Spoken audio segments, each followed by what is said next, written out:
The first one is increasing the training data. The second one is the reducing the number of or degree of the features to simpler model. And third one is the regularization, right? So the first thing we can do was the more data, right? As you can see here, even though the large M is equal to 9, is very less prone to the overfitting problem, but by increasing the number of the samples, we can reduce the gap between the estimated mapping function and current mapping function, like this one. Another thing is that the regularization technique based on the Occam's rule. In Occam's rule, the simpler models are better, right? So we have a same observation, but we can explain these two observations in a similar performance. Then we can say that the simpler models are better. So by using the additional regularization term, we can increase our model simpler mapping function. And yeah, this is a general cost function or the loss function with the regularization. So L of W is the general MSE or the MAE or the other loss function, and the omega of W is the regularizer, right? There were two kinds of the regularization: L2 regularization and error regularization. And here we talked about the two kinds of the possibility. And yeah, and we also talked about the generalizability. So generalized error from the are due to the underfitting and overfitting problem. And here is the very important how to say experiment, the machine learning diagnostic. So we have to learn to gain insight what is or what isn't working with our model, then which guide us to how best to improve each performance. So this is the machine learning diagnostic. And yeah, so this can be realized by the model selection problem. I mean, a model selection method. Here's the thing. We also introduced a validation set. And we also talked about the bias and variance problem. So actually these two kinds of problems are closely related to the underfitting and overfitting problem. And yeah, here was the problem definition. When we sample the three kinds of the subsample from the training data set, if the models are underfitted, the problem looks like this. Or if our models are overfitted, the estimate result will be something like this. It will be very, how to say, diverse. So, but if we have the very good model like this one, our prediction error well focused on our target, our GT ground truth target target value. So this is our best model. And of course, the lower bias and lower variance are better.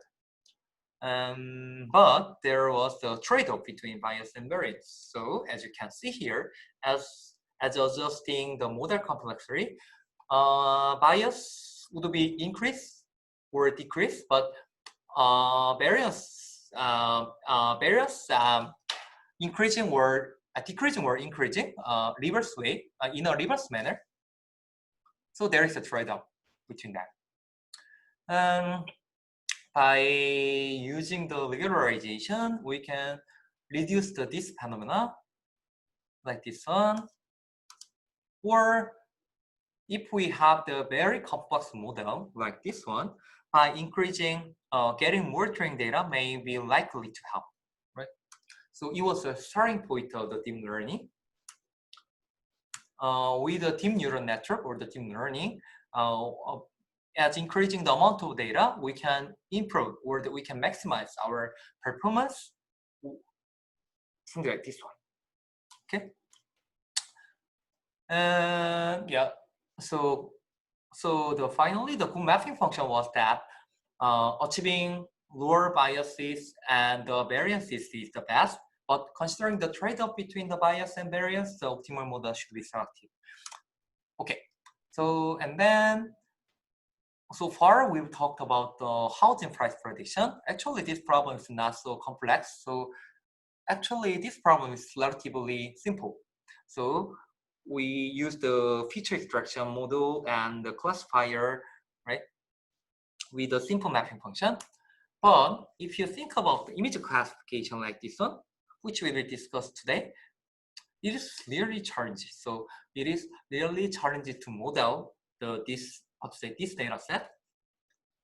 So the question is how to classify this one robustly by using the deep neural network.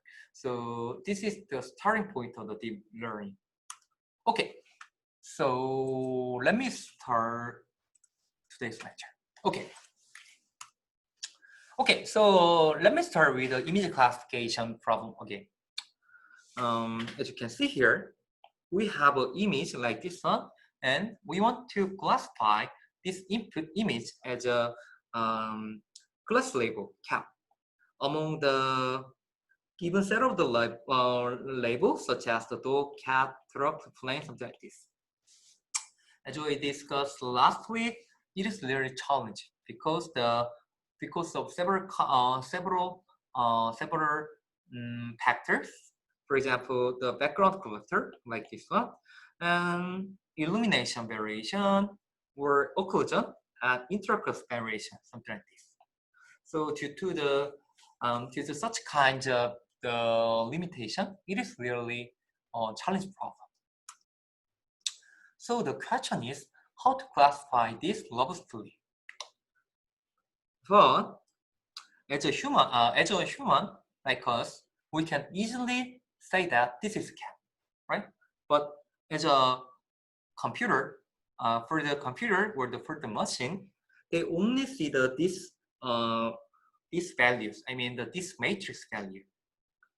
So in our problem statement, it will be the xm, I mean the input variable, and the count label will be the yn, or output variable. And for example, let's think about the image input. Okay, so let's say our spatial resolution of this input image is like 1000 by 500 by 3, because this is a color image like this one. So in this case, the size of our input data is going to be 1000 by 500 by 3. So our black box model or the deep learning model should take such a large scale or large dimensional input and generate the output label yn. So the question is how to let's write how to formulate such a complex model. This is today's topic. Okay, so before starting, let's talk about the deep learning for the image classification. Okay, sorry. Okay, sorry. So as I mentioned last week, the real starting point of the deep neural network was AlexNet. So it is the AlexNet. Of course, before AlexNet, there was the attempt to classify the image using the deep neural network, like this one, by the Yan-Li-Kun. Actually, in fact, Yan-Li-Kun is now the director of the Facebook AI, one of the most prominent or the powerful research lab in the world. Anyway, so in 1998, Yan-Li-Kun tried to use the deep neural network to classify this image, but the class label was very simple. In this case, it was the 10 classes, and shape of the transistor and the shape of the pixels were relatively small. We will talk about this one later, but it was not so big. But when AlexNet success in the image classification challenge, the number of transistor was the 10 to the 9, and the shape of pixel, number of pixels was the 10 to the 14. So it's really huge to deal with. So anyway, so this kind of the AlexNet was a very, very complex mapping function.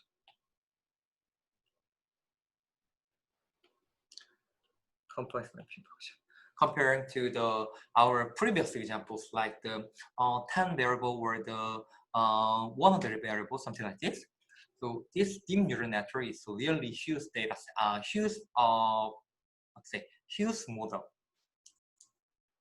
So to train this kind of the model, as we discussed last week, we need a large scale training data set, but there was the ImageNet training data set, which is really huge, like this one. This is the number of category, and this is the image number of images in the ImageNet data set. So by using the AlexNet model and the ImageNet training data set in 2012, the AlexNet got the very high performance improvement,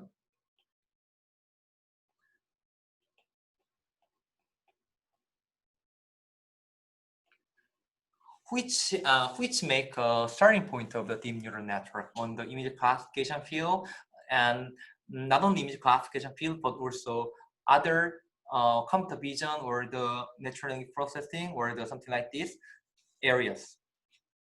After that, there are so many architecture like the VGG or the GoogleNet or LessNet. We will discuss this kind of the models maybe in 3 weeks, but in 2017 there was a model suppressed the human's performance on the image classification problem. So this is the real starting point of the deep neural network or the deep learning for the image classification. Okay, so today we won't discuss this kind of the complex model, but we will start with a very simple model for the deep neural network. I mean, very simple unit, and we will extend this kind of the unit to the deep neural network. Okay. Okay. Let me take a water.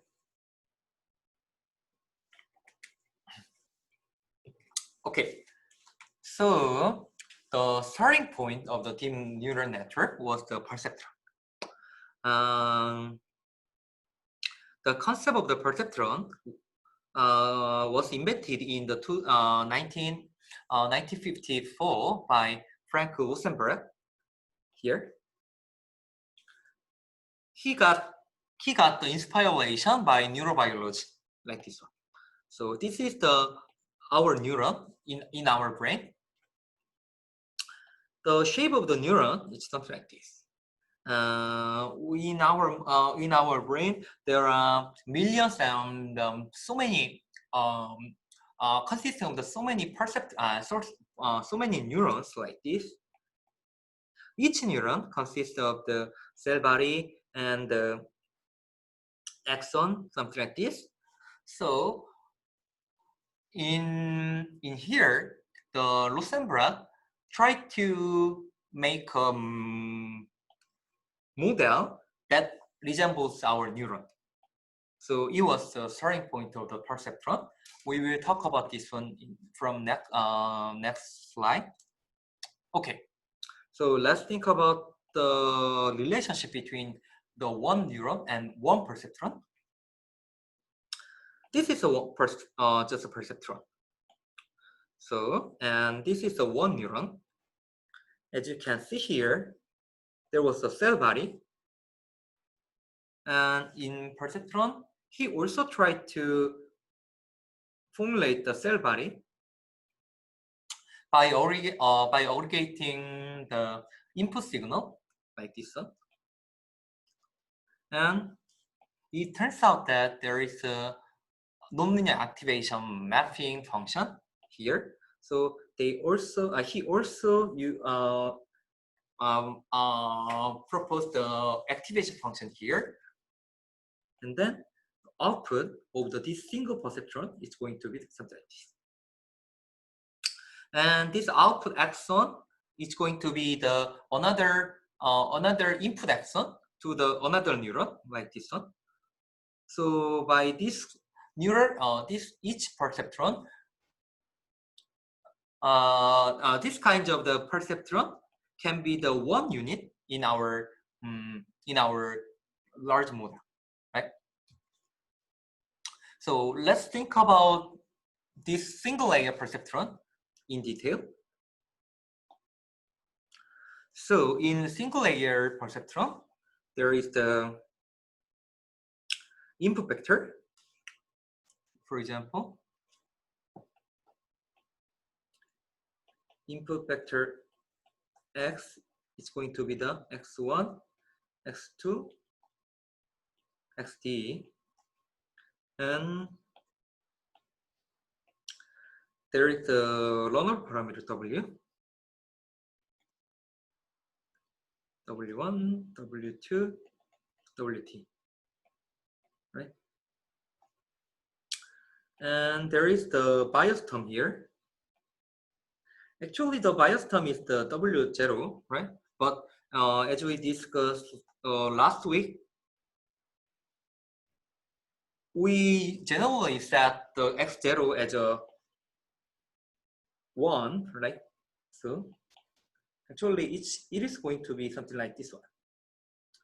x0 plus x1, blah, blah, blah, w2, x2,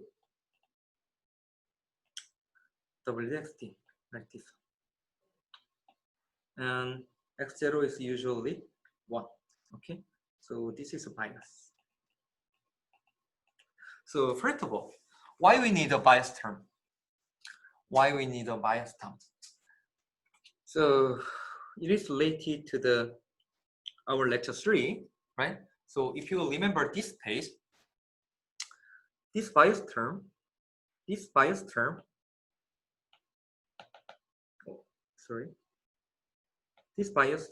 determine the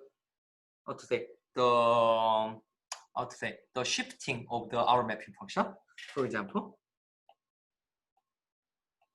by adjusting this bias term, our mapping function can be moved to something like this one. So this bias term determine the shifting of our mapping function. So in here, this bias term act like similar things. Anyway, we have a input signal and the learner parameter W. And then by aggregating this kind of the information, like this one, we will generate the Z, right? And then we use the nonlinear mapping function.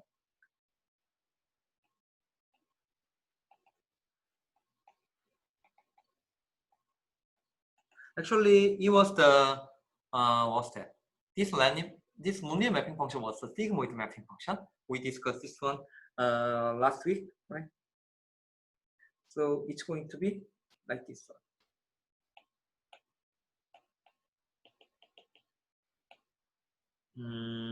Was the Z? It was the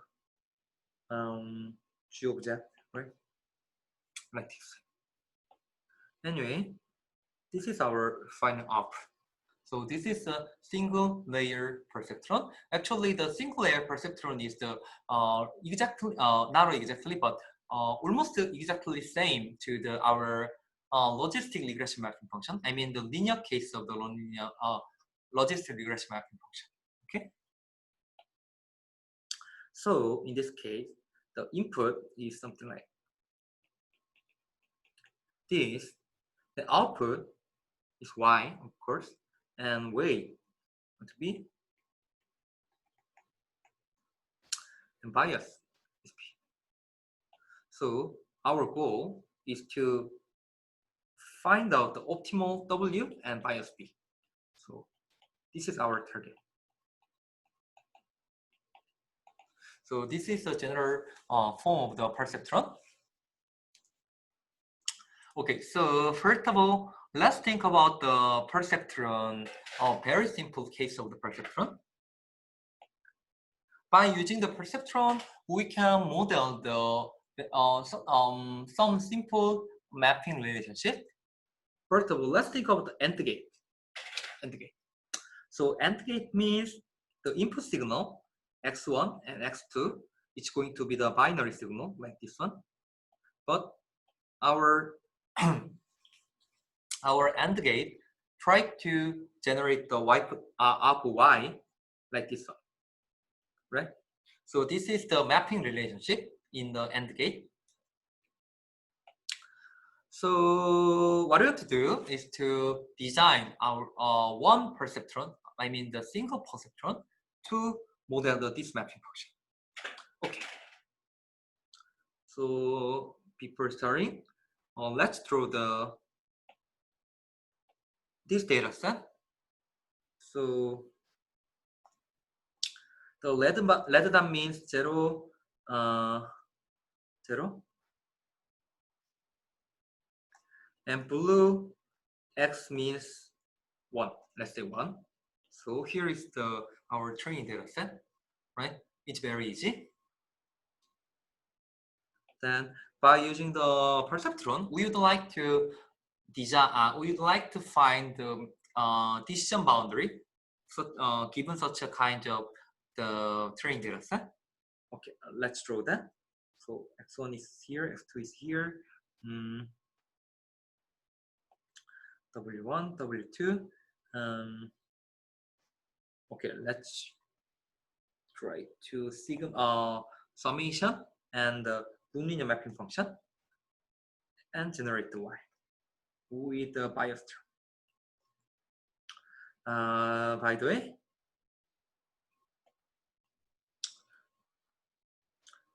of course, we can use the sigmoid mapping function.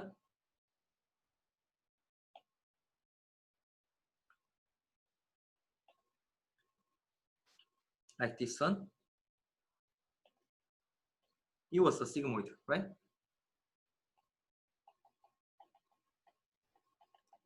But in here, in this example, let's think about the very simple case of this sigmoid function, just called the truncation.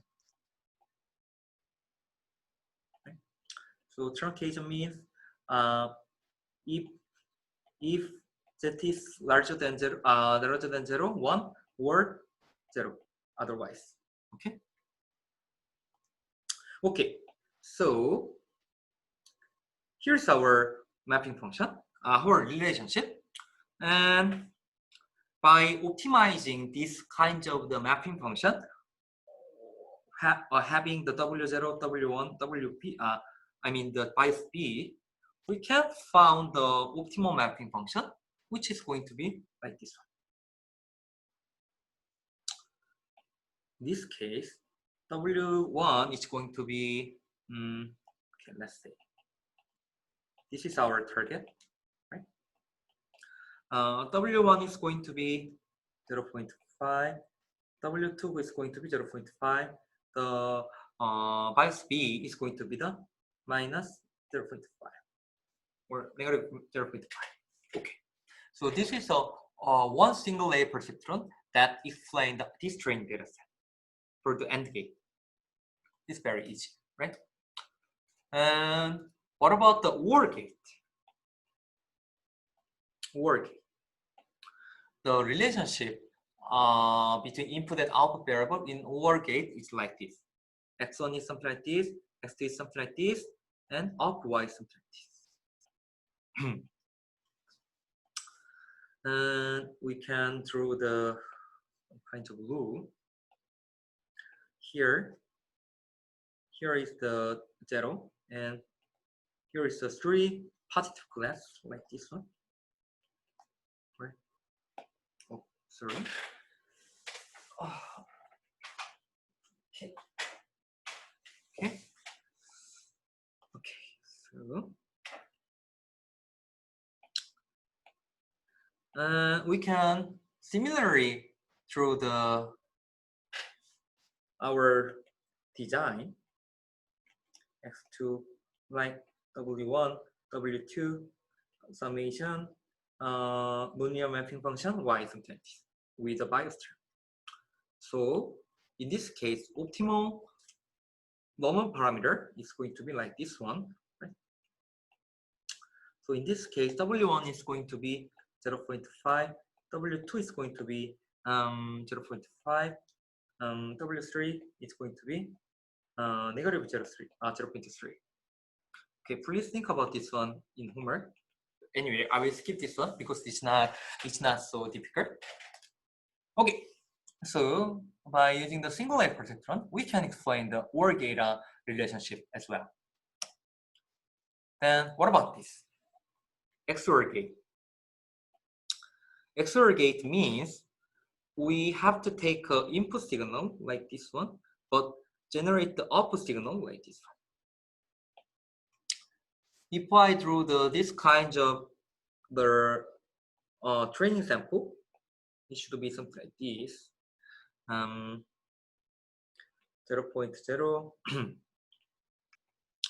1,1, 1,0, 0,1. Okay. So by using the single layer perceptron, we would like to divide or to separate this kind of a training data set. Which straight line divided such kind of training data set? Like this one or this one? Maybe this one? No, right? We cannot find out the straight line that successfully classify such kind of the nonlinear mapping function, nonlinear mapping relationship. So I said this is the nonlinear mapping function, a nonlinear mapping relationship.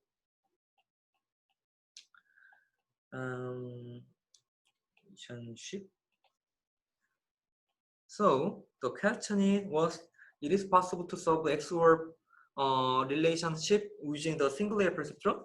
The answer is no. Why? Because by using the single layer perceptron, we can only consider the linear relationship, but it's not a linear relationship anymore. So we need a nonlinear mapping function to explain this training data set, right? So this is the starting point of the neural network. Okay, so let's redraw this kind of the input signal like this one, this one, this one, this one, and we have a input signal like x1 and x2. Instead of using just the one perceptron, we can use multiple perceptrons like this one.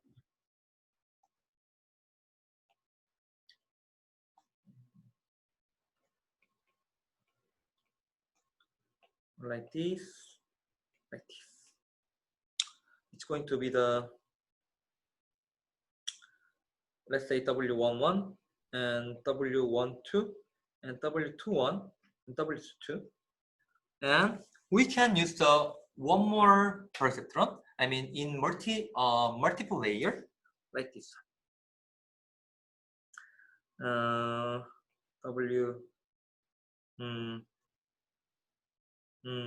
Let's say W31, W32, like this. Okay, so, and there is the bias term, of course. Okay.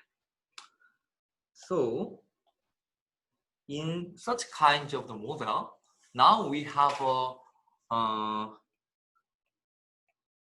few more learnable parameter, W, P, W, W, P, like this. So by using the such kind of representation, we can find the multiple decision boundary, something like that, which can explain this nonlinear mapping function as well. So for example, if the W11 is the 0.5, 0.5, 0.5, and 0.5, and bias negative 0.5, negative 0.3, and negative 0.8, 0.8, and negative 0.5, then by using such a kind of such a optimal runner parameter, now we can explain this X working. So this is the magic of the multi-layer perceptron. So in other words, if we use the two single layer perceptron, we can now solve the XOR problem like this one. So this model is called the multi-layer perceptron or the deep neural network, which will be the base for our deep learning. Okay. Okay, so is there any questions so far?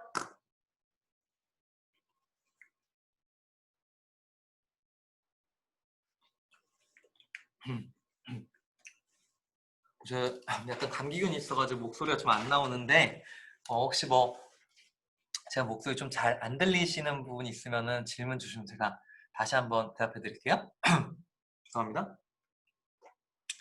오케이, so 지금 오늘 이제 퍼셉트론 처음 배웠는데 사실 이게 우리가 로지스틱 리그레션 배웠던 거 거의 똑같은 모델이죠, 그렇죠? 근데 이제는 우리가 논리니어 매핑 펑션들, 사실 우리가 다루는 모든 데이터들, 거의 올머스트 모든 데이터들은 다 논리니어 매핑 펑션을 매핑 릴레이션십을 가진다고 할 수가 있고, 그렇기 때문에 이제 우리가 더 이상 퍼셉트론으로는 설명이 안 되겠지만 이러한 퍼셉트론을 멀티플로 쌓음으로써 우리가 논리니어 매핑 펑션을 가질 수가 있고, 이걸 많이 쌓으면 컴플렉스한 매핑 펑션을 가질 수가 있습니다. 그게 이제 우리가 원하고자 했던 엄청나게 복잡한 데이터를 설명하고자 하는 우리의 이제 도구가 될 것이고, 이제 이게 우리가 원하고자 하는 딥 뉴럴 네트워크가 되겠습니다. Okay. So let's talk about this one more. So first of all, let's think about the linear regression or the logistic regression. In linear or the logistic regression, the mapping function was something like this, right? Just W times Xn or G over W times Xn. So let's think about, let's suppose that we have a input vector Xn consisting of the X1 through the X3, which in the R3 space, right? If we'd like to use this logistic mapping function, okay. So for example, this is the kind of the sigmoid, right? Right, and we can draw such kind of the mapping function like this one. Of course, we have a summation with the nonlinear mapping function like this. Of course, there is the learnable parameter W1, W2, W3 with a bias. So this is the logistic regression case.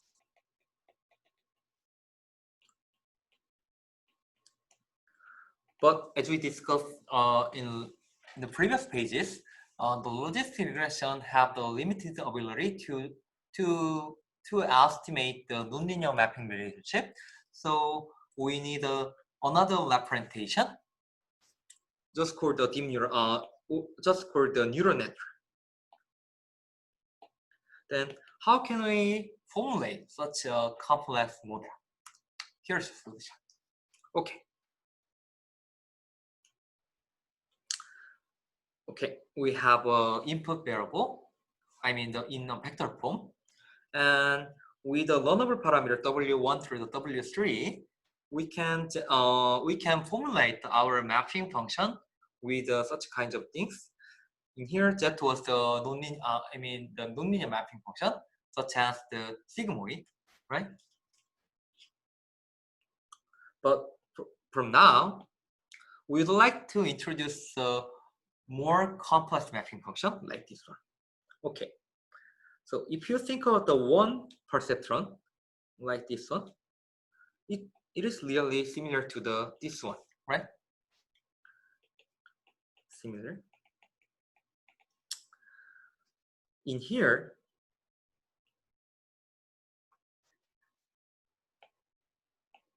there is the low number parameter W13 like this one. In this case, the output of the single perceptron is like this. H1 is equal to G of W1I times Xi from I is equal to 1 through the, in this case, 3, right? So this is a general formulation of the one perceptron, right? Okay, let's say single perceptron. Single perceptron, and in this case, this is this W1I is the low number parameter, and G is G is going to be nonlinear mapping function. Nonlinear mapping function like this one. Okay, and similar to this part, similar to this one, we can use the another perceptron like this one, like this. Okay, let's say this is H2. In this case, H2 is equal to G of sigma I W I at 2I Xi like this, right?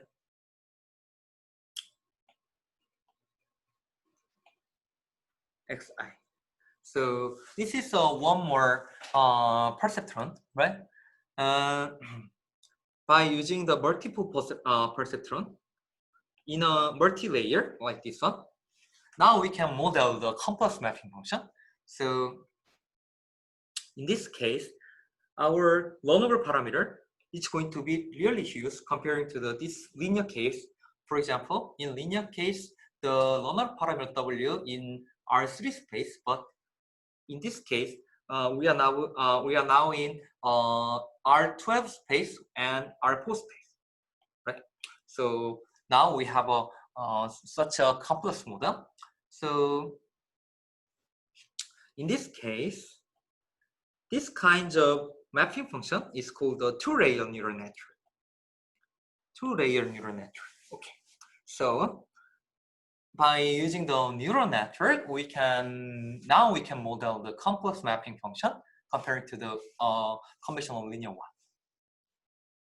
So one more thing is that this kind of the graph, it looks like graph, right? I mean, through such kind of the representation, we can say that this is just a node, right? So from here, we will talk about how to formulate this node or other factors in neural network. One more thing is that this part is called the hidden layer. We will talk about this one later. Okay. So it was a single output case, right? I mean the single binary classification. But we can easily extend this binary case to the multi-class case. Multi-class classification case like this one. So in here is the input signal.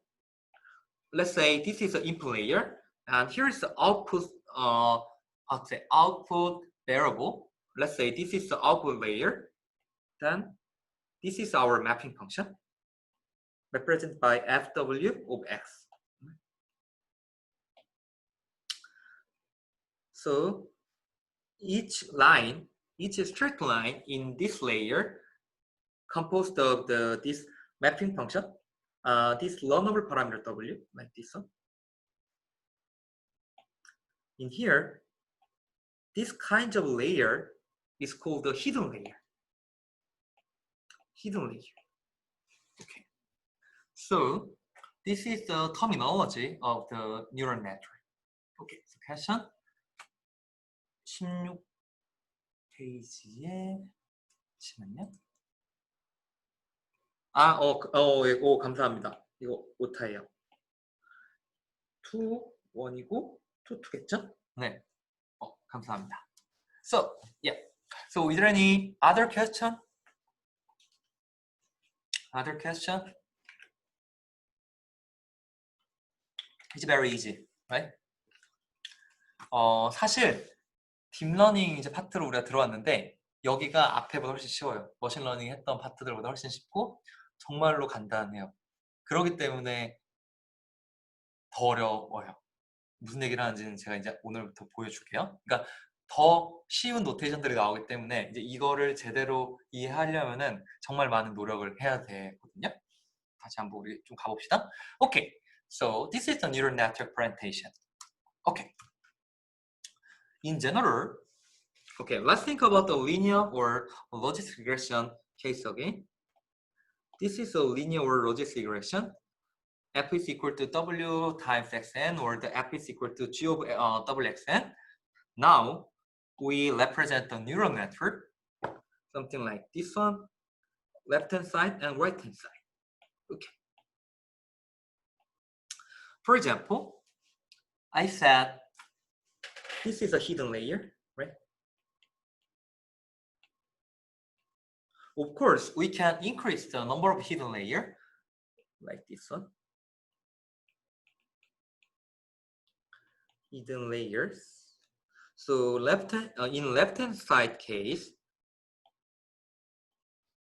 there is the one hidden layer, right? So this case is called the one hidden layer neural network. Or there is a two layer. I mean, it's not a hidden layer, but two parameter layer. So in this case, this is also called the two-layer neural network. Okay, again. So in this case called the two-layer neural network or one hidden layer neural network. What about this? What about right-hand side? There is a 3 W parameter. I mean the set of the parameter. So this is called the three-layer neural network. And or there's a two hidden layer like this one. So we can say that this is the two hidden layer neural network. Okay. So in two-layer neural network case, we can represent our mapping function in a vector and matrix form like this one. Or in three-layer neural network, we can represent our mapping function like this one. Right. Okay. Interestingly, we always have the nonlinear mapping function like in here, in three-layer neural network and two-layer neural network. Okay, let's think about this term here. Okay. So if we think about these kinds of things, okay, we have a input vector xn here and output vector yn. Let's say here. Oh no, yn is ground truth. Yn is ground truth, and our model consisting of the learnable parameter w like this one. Our mapping function is going to be the fw xn like this one. of course, by using the loss function with respect to the W, we can train our mapping function. I mean, we can train our model W like this one. In this case, there are 3 layers like this one. Let's say this is a W1, W2, and W3. I mean the matrix one, matrix W1, matrix W2, and matrix W3. The size of the matrix 1, I mean the size of the matrix W1 is going to be the R43 space, because the input signal was the R3 space, in R3 space. So W1 is in the R4 by 3 space, and W2 is in what? 4 by 4 space. Actually, this number represents the number of arrow in here, right? And W3 is going to be 1/3, 1/4, right? So this is our target number parameter W. W is going to be the set of the W1, W2, and W3. Okay. The question is how to find out the optimal parameter W that explain our training data, Xn and Yn well. So this is our goal in the neural network. Okay. So before we keep going, let's summarize the terminology that we discussed so far. Actually, we talked about the neural network, but neural network is very broad term. So these are more accurately called the fully connected network, or just the FC network, or sometimes multi-layer perceptron, or just called MLP. So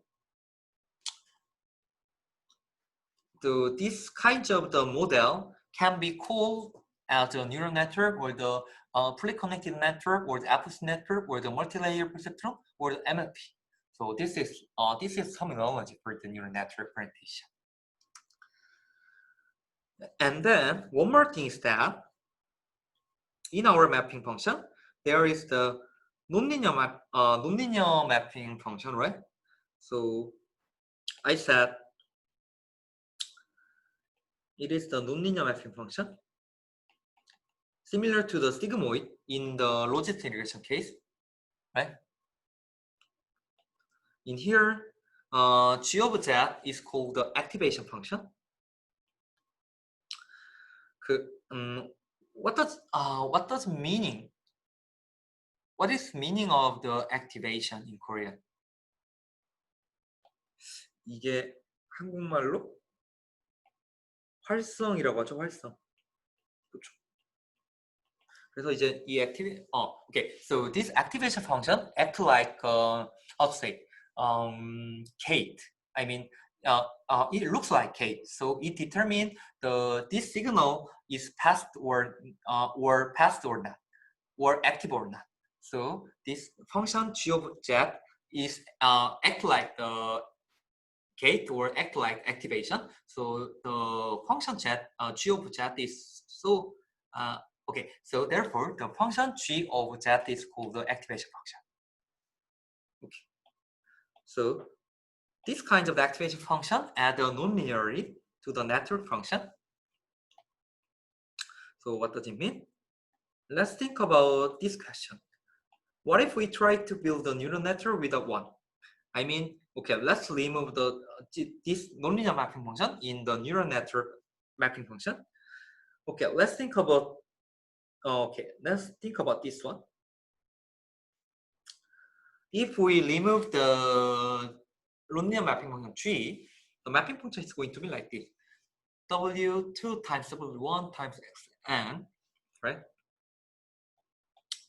In this case, let's say this term is X3. X3 is going to be W2 times W1, right? So in this case, F is going to be the W3 times Xn. So this end up with a linear classifier, okay? So we cannot explain the nonlinear mapping relationship without using the activation function.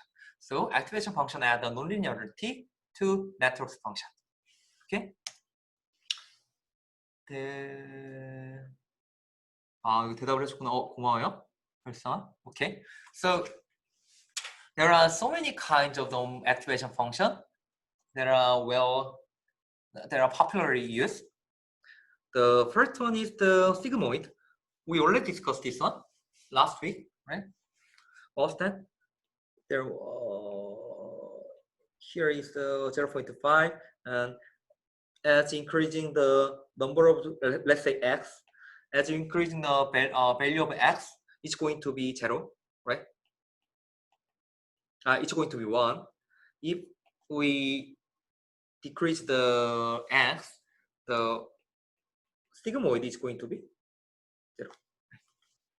This is a general nonlinear mapping function.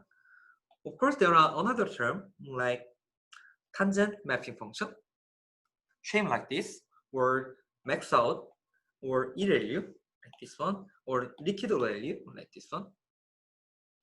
You can just think about this kind of the shape, but the sigmoid is one of the popularly used activation function. But we will discuss this one later. But actually, it has some kind of the exponential term, which makes some computation load to compute the gradient. Okay, so we talked about how to optimize our mapping function, right? So we generally use the gradient descent, but to compute the gradient,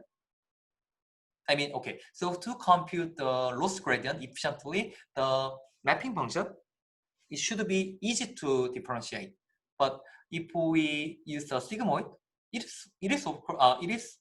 is very easy to derive, but it takes a long time to compute this exponential term. And in addition, there is one more problem, like the gradient. Okay, slow and gradient vanishing problem. We will discuss about this one later, but this sigmoid function have some limitation. So in deep learning area, we introduced the new activation function called the value function. The shape is looks like this. When x is smaller than 0, and there is no active value. It will be just 0. Output will be 0. But if x is larger than 0, the output is going to be the x itself, like this. Like this. This is the value function. This value function is the approximation of the sigmoid. Actually, it's not a direct approximation, but we found that it turns out that this value function can act like the approximate version of the sigmoid function.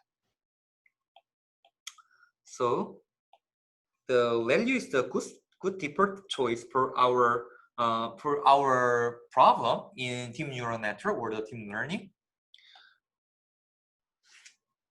Liquid value is the improved version of the value function, but value is one of the most popularly used one in deep learning area. Okay. Is there any questions so far?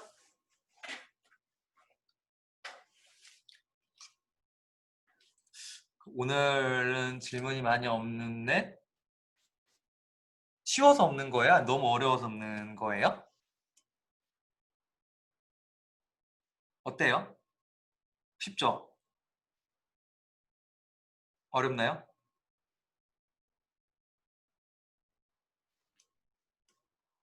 오케이. 알겠습니다. 어렵지 않을 거예요. 그쵸?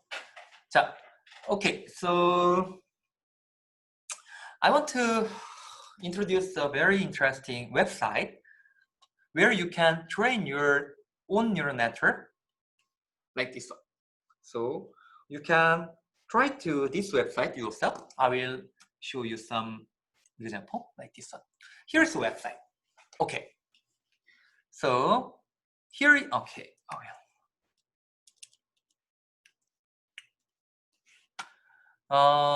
In this website, you can they provide the two examples to train your neural network model, so you can understand the impact of each term in neural network.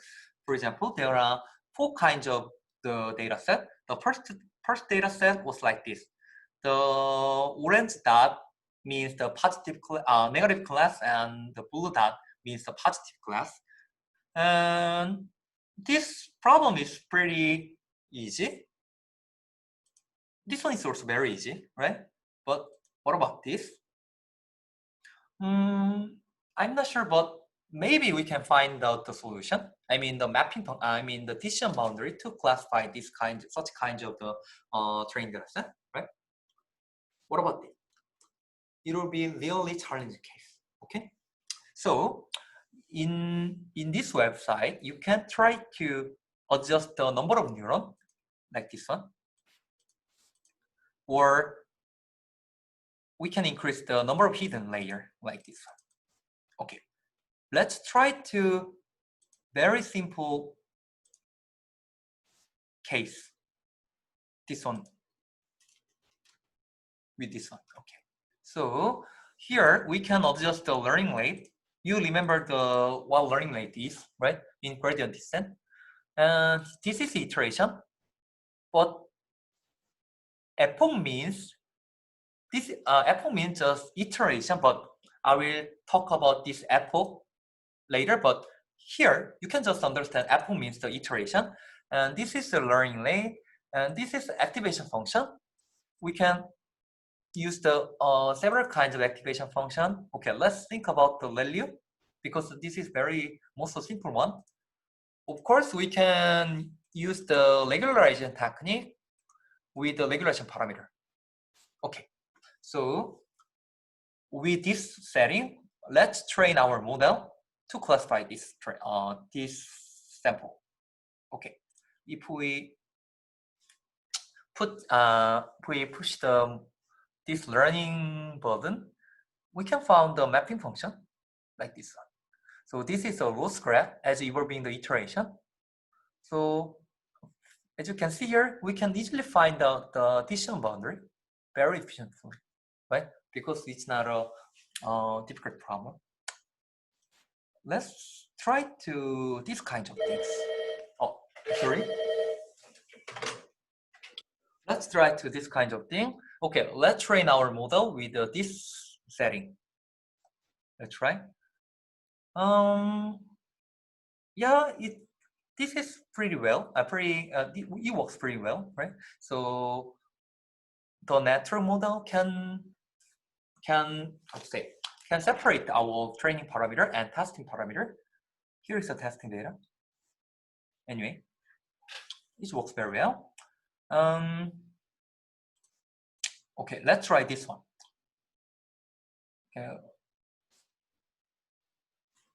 Okay, so with 6 neuron and 4 neuron in 2 hidden layers, we can easily find out the decision boundary as well. So it works very well, right? So, okay, let's think about the final one.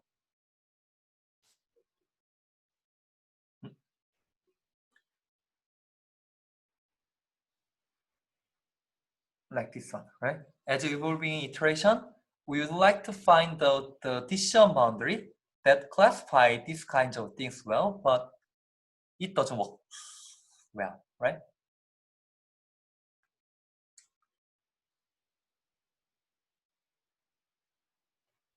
So there are some, I'll say, perturbation to classify these kinds of things.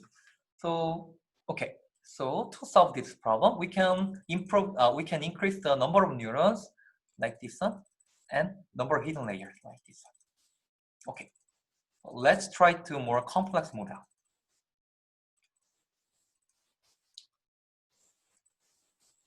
Okay, let's try again. Of course, it takes more time to minimize such kind of the model, right? Because there there are so many parameters compared to the previous example, but it might generate the more accurate decision boundary. Something like this. But they try to fit the data set but it's not works very well.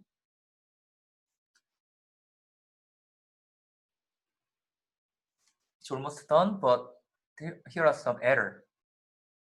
It's almost done. What about decreasing the learning rate like this? It moves very slowly, but it tried to fit the data much better than previous learning rate. And one more thing is that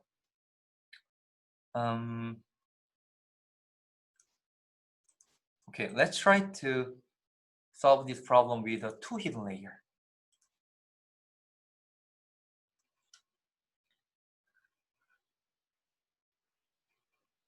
We try to fit the data set well, but it doesn't work, right? We have to find out the such kinds of the decision boundary, but it doesn't work. Okay, let's try to another learning rate like this one. You can convert it to much faster, right? 질문 있으시면 뉴런마다 그려진 그림은 뭘 의미하나요? 이거 말씀하시는 거죠? 이게 지금 뭐냐면은 그러니까 이게 지금 여기는 X1이란 게 뭐죠? 그러니까 X축의 데이터인 거죠? 그렇죠? 잠시만요. 이게 X축의 데이터고 그러니까 그러니까 X1이라는 값은 어쨌든 이렇게 그려보면 이 X1이라는 값은 저 초록색인 경우는 항상 뭐 0보다 클 거고 주황색은 항상 0보다 작을 거죠. Y축으로는 변화가 없는 거고 X2가 이렇게 변하는 건 X2로는 변화가 없고 Y축으로는 변화가 있는 거고 이 두 개를 어떠한 학습된 러닝 파라미터 그러니까 이걸 결정짓기 위해선 이 두 개의 파라미터가 사용되겠죠. 이 두 개의 파라미터를 조합해서 디시전 바운더를 그리면 이런 식으로 그려진다는 거죠. 무슨 얘기냐면은 이 두 개의 인풋과 이 두 개의 웨이트는 이렇게 생긴 디시전 바운더리를 만들도록 도움을 주고 있었던 거고 그러니까 사실 이 디시전 바운더리는 이걸 잘 나누는데 별로 도움을 주지 못하잖아요. 그래서 뭐 얘네들을 쭉쭉쭉 찾다 보면은 지금 얘가 좀 더 굵은 선들이 웨이트가 크게 들어가는 거거든요. 얘네들은 뭐 얇은 거 뭐 0.41인데 얘네들 거의 2잖아요. 이런 애들은 그러니까 디시전을 하는데 훨씬 더 큰 영향을 주는 거고 그러니까 요 잘 나눠진 디시전 바운더리는 이런 애들의 조합으로 이루어지긴 하지만 실제로 이렇게 논리녀 그러니까 값이 큰 애들을 가지고 디시전 바운더리를 찾을 확률이 높다라는 거죠. 혹시 무슨 말인지 이해가 되셨나요? 그러니까 실제로는 이게 의미가 없고 그냥 이 실제로는 여기가 이 노드가 사실 그냥 값인 거죠. X1과 X2가 결정이 났을 때 그냥 하나의 값이 될 텐데 이거를 디시전 바운더리가 어떻게 그러니까 이 노드 하나가 디시전 바운더리에 어떤 영향을 미칠까를 보여주기 위해서 이렇게 비주얼라이즈를 한 거예요. 그냥 실제로는 여기는 그냥 값 하나겠죠. X1, Y1에 따라 결정되는 값 하나. 보시면은 학습이 잘 안 되죠. 자, 그러면은 러닝 레이트를 좀 바꿔보고 레귤라이저는 하나 넣어봅시다. 레귤라이저 파라미터도 좀 바꿔가면서 그럼 좀 더 학습이 빨리 되는지 한번 봅시다. 자, 제가 저번 시간에 한국말로 길게 얘기했던 거 기억나시죠? 이렇게 어쨌든 딥러닝이 엄청 뜨고 그렇지만 결국은 노가다다. 이게 노가다라고 표현하면 제가 미안한데 어쨌든 뭐랄까요? 정말로 튜닝을 해야 되는 거라고 표현을 했는데 이게 바로 제가 말했던 거예요.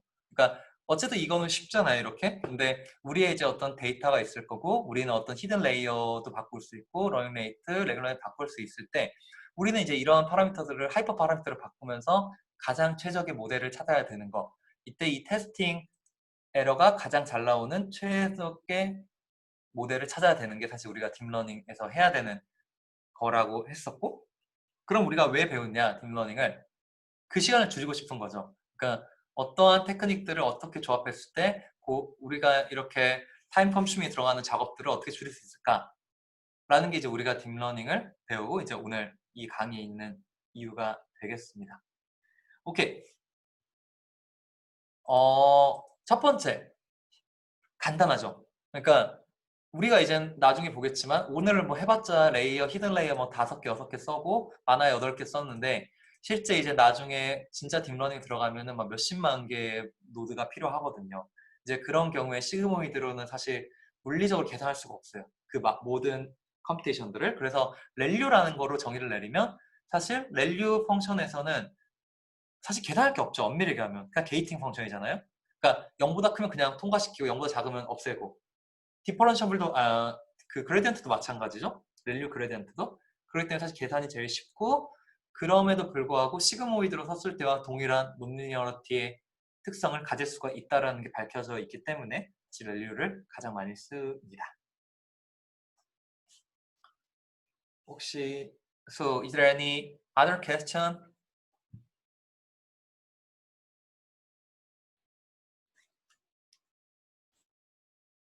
Okay, so actually today was the first day of the deep learning. So I guess it's not so difficult, right? So I hope you found some interest in neural network or deep neural network, or you can try to your own model on this website, right? You can easily access this website here, and yeah. Okay, so yeah, so this is the end of today's lecture. So next week we will start the gradient descent to update the neural network parameter. So actually it's not a gradient descent anymore, but we will talk about how to update our parameters in neural network. Okay, so this is the end of today's lecture. Thank you for listening. Let's see next week. Thank you.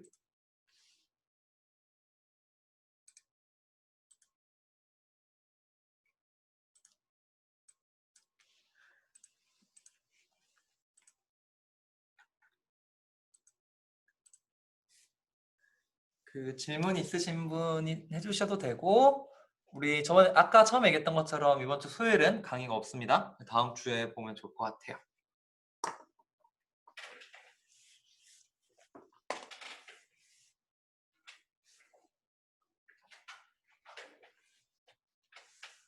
So is there any question today?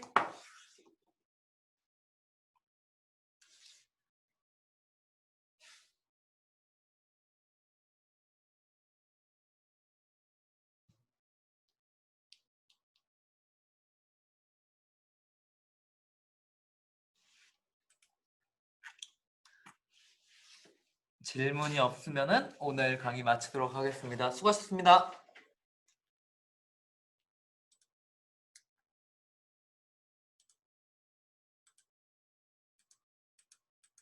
질문 있어요. 저희 뭐 제출은 안 해도 될 것 같고 한번 혼자 구해보시면 좋을 것 같아요.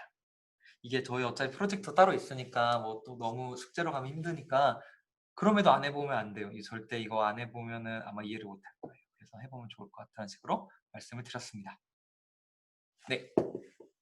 Okay, so let's finish today. Thank you.